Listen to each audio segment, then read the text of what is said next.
In today's video, I'm going to teach you how to add, edit, and inactivate custom sales tax rates in QuickBooks Online. We'll walk through each process step by step so you know exactly where to click, what to enter, and what to watch out for as you manage your sales tax settings. Let's start with how to add a custom sales tax rate. From your QuickBooks Online dashboard, look over to the left-hand navigation menu and click on Taxes. Once that page loads, make sure you're on the Sales Tax tab. This is where all of your sales tax information is managed. In the upper right corner of this page, you'll see an option called Sales Tax Settings. Go ahead and select that. Inside the settings, find the section called Custom Rates. This is where you can create tax rates that are specific to your business, beyond the automatically calculated ones. Click on Add Rate to begin setting one up.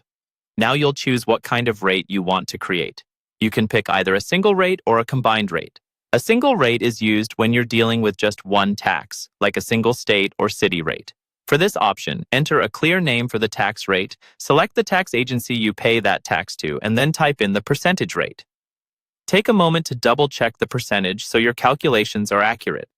A combined rate is used when multiple tax components apply together, for example, a state, county, and city tax that all need to be charged at once. For a combined rate, start by entering a name that describes the overall combined tax. Then for each component, enter a nickname, choose the appropriate agency, and enter the percentage rate.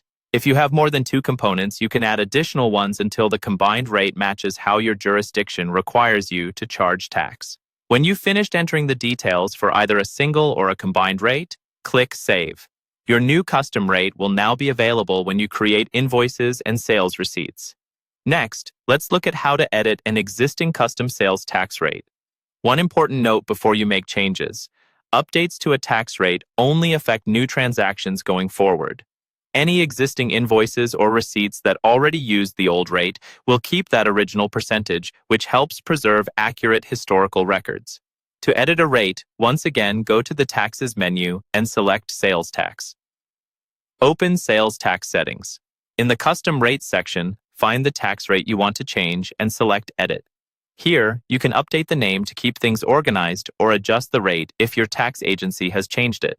When you're done making updates, select Save. Your edited rate is now ready to be used on future transactions.